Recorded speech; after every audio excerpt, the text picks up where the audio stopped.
आज हम लोग Newton's laws of motion start करते हैं, चैप्टर नंबर 4। बहुत इंपॉर्टेंट चैप्टर है, अच्छे खासे वेटेज वाला चैप्टर है।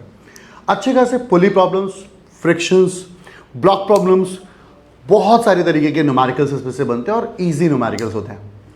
तो मेरे बच्चे, अगर हम लोग इस चैप्टर्स को करने जा रहे हैं तो बहुत सीरियस नोट पे करना है, क्योंकि कम से कम इस चैप्टर का वेटेज एनुअल में तो 8 नंबर का होगा, और अगर हाफ ईयरली की बात करें तो 10 से 12, कुछ स्कूल्स में ये 15 मार्क्स का भी चैप्टर है।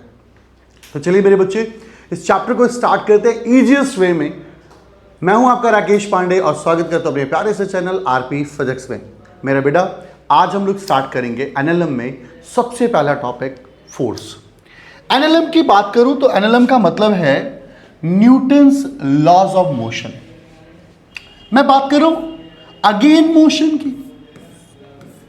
अगेन मोशन, यार चैप्टर नंबर 1 को अगर मैं छोड़ दूं बस, तो chapter number 2 motion in a straight line था, chapter number 3 motion in a plane था, और again chapter number 4 laws of motion है। मीन्स यार हम मोशन ही मोशन डिस्कस कर रहे हैं। जब मैं 11th की फिजिक्स से स्टार्ट कर रहा था तो ही मैंने आप लोगों को बता दिया था कि भाई साहब ये एक सबसे इंपॉर्टेंट चैप्टर है मोशन, क्योंकि मोशन ही मोशन टिल जब तक फिजिक्स का एंड वाला चैप्टर होगा तो वहां पे भी हम लोग वेव मोशंस पढ़ेंगे। तो एनएलएम का मतलब है Newton's laws of motion. Laws of motion का मतलब है प्रिंसिपल ऑफ मोशन, यानी किसी भी मोशन को करवाने के लिए, किसी भी मोशन को होने के लिए हमें सबसे पहले सबसे बेसिक रिक्वायरमेंट क्या है, जिसके बिना मोशन नहीं होगा। वो बेसिक रिक्वायरमेंट, वो बेसिक चीज जिसकी वजह से मोशन होता है, एंड द बेसिक चीज are known as what? Answer है हमारा फोर्स। फोर्स वो एक बेसिक चीज है जिसकी वजह से कोई भी मोशन होता है। अगर आप किसी भी ब्लॉक पर फोर्स लगा रहे हैं तो ब्लॉक पे फोर्स लगाने के बाद वो ब्लॉक मोशन में आएगा। तो एक बेसिक रिक्वायरमेंट, मोशन की बेसिक रिक्वायरमेंट, यानी कह सकते हैं आप कि जैसे हम लोगों को जीने के लिए सांस की ज़रूरत है, वैसे ही मोशन को कराने के लिए हमें फोर्स की रिक्वायरमेंट है।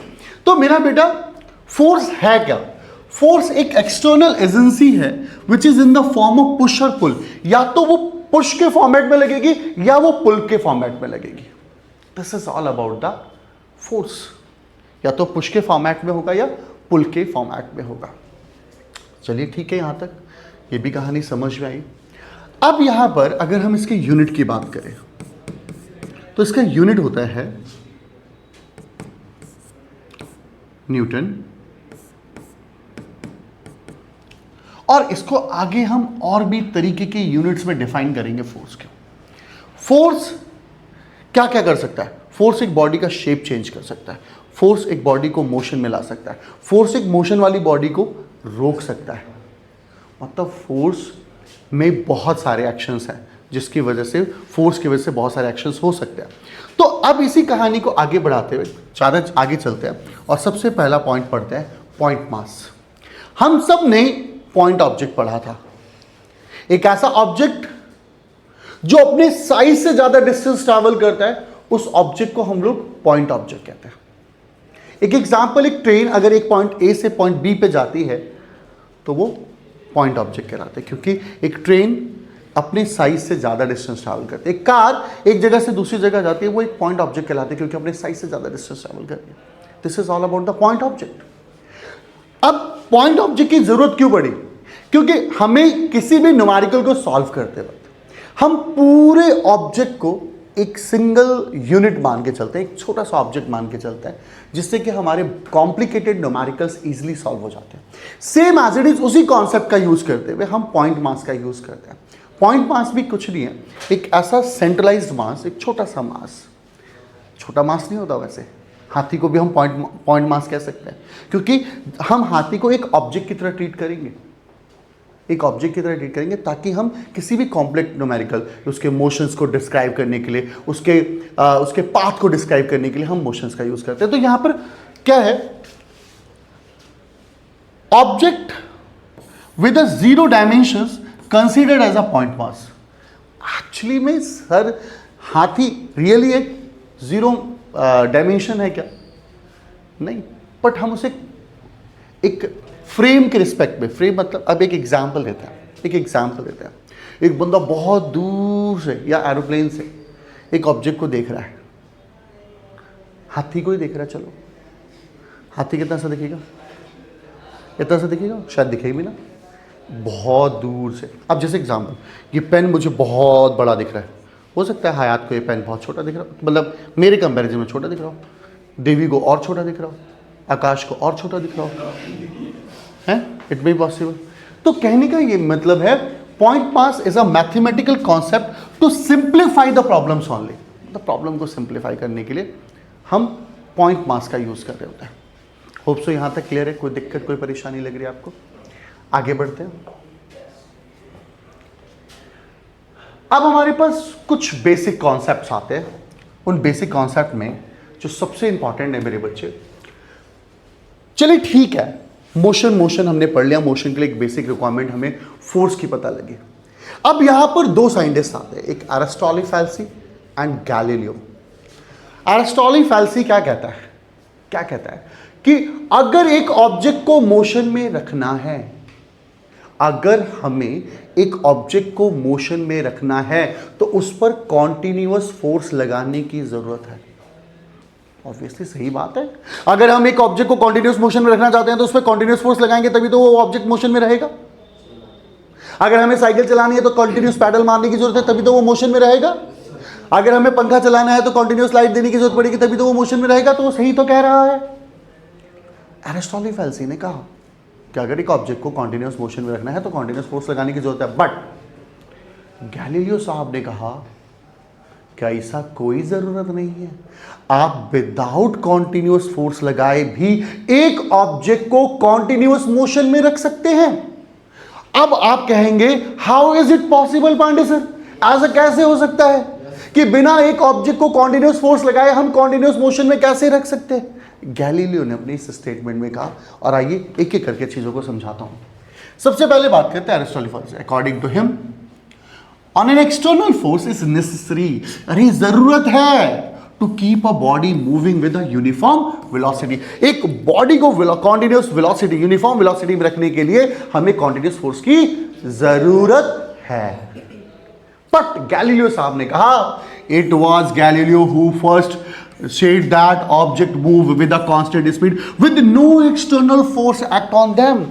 उड़ी बाबा, पुनः फोर्स लगाए हम उस ऑब्जेक्ट को कॉन्टिन्यूअस मोशन में कैसे रख सकते हैं? उन्होंने कहा अगर फ्रिक्शन ना हो। यस, अगर फ्रिक्शन ना हो तो ऑब्जेक्ट पे एक बार फोर्स लगाओ और वो कॉन्टिन्यूअस उसी मोशन में चलता जाएगा और कॉन्टिन्यूअसली चलता जाएगा। आपने कॉन्टिन्यूअस फोर्स लगाया क्या? बात तो गैलीलियो की भी सही है। यस, बट अगर फ्रिक्शन ना हो तो। अब उन्होंने अपने कुछ एग्जाम्पल्स दिए। जैसे एग्जाम्पल उन्होंने कहा कि मेरे पास अगर एक इंक्लाइन प्लेन है और एक बॉल को छोड़ दूं, डाउनवर्ड स्लोप लगा दूं, तो मोशन डाउनवर्ड में क्या होगा कि उसकी स्पीड इंक्रीज हो जाएगी। ये स्पीड है, उसकी स्पीड जो होगी वो इंक्रीज हो जाएगी।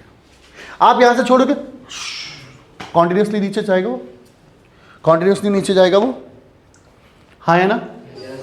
अब अगर आप ध्यान दें, अगर वो एक इंक्लाइंड प्लेन पे चढ़ रहा है, ऊपर की तरफ जा रहा है, तो ऊपर जाते वक्त क्या हो रहा होगा? स्पीड डिक्रीज हो जाएगी। अब अगर हम उसे एक प्लेन स्लोप पे रख दें तो उसकी स्पीड कांस्टेंट रहेगी, कांस्टेंटली चलती जाएगी अगर फ्रिक्शन ना हो। अब ध्यान से सुनिएगा। अब यहां पर क्या हुआ कि गैलीलियो ने एक और एग्जाम्पल सेट किया। उसने कहा एक काम करते हैं, हम एक ऐसा पाथ डिजाइन करते हैं। उन्होंने कहा कि अगर मैं यहां पे एक बॉल को एक सर्टेन हाइट से फेंकूं, छोड़ दो, सर्टेन हाइट से छोड़ दो, तो वो बॉल ऐसे जाएगी जाएगी जाएगी जाएगी और जितनी हाइट से आपने उसे छोड़ा था उसी हाइट को वो अचीव कर लेगी। जिस सर्टेन हाइट से आपने उसे छोड़ा वही सर्टेन हाइट वो अचीव कर लेगी, सुस्ती नहीं फैलाना है, वही सर्टेन हाइट वो अचीव कर लेगी, जिस हाइट से आप उसे ड्रॉप करोगे उसी हाइट को अचीव कर लेगी। जाएगा ऐसे टू टू, ऐसे क्यों ऐसा होता है ना। उसने कहा यार काम करता हूं यार, उसने ये वाले जो साइड है ना, देख रहे हो आप इसको, इस डायग्राम को देख रहे हो, उसने इस वाले पोर्शन को क्या किया, थोड़ा सा और झुका दिया, देख रहे हो।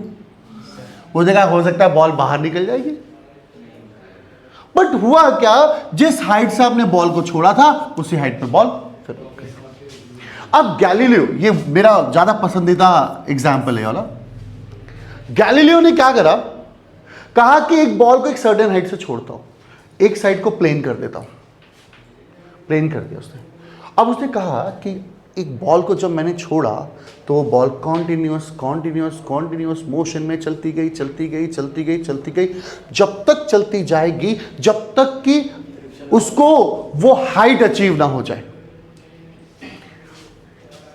जैसे एग्जाम्पल, यहां पे बॉल छोड़ा था, एक सर्टेन हाइट से वापस हो गई, हुई ना वापस। सेम एज इट इज, वो बॉल को ऐसे छोड़ा गया और वो कॉन्टिन्यूस चलता जाएगा चलता जाएगा चलता जाएगा चलता जाएगा, जब तक चलता जाएगा जब तक कि उसे वो सर्टेन हाइट ना मिल जाए। ये टॉपिक विदाउट फ्रिक्शन की बात कर रहा हूं। अ body moving with a certain speed along a straight line will continue to move with the same speed along the same straight path in the absence of external force.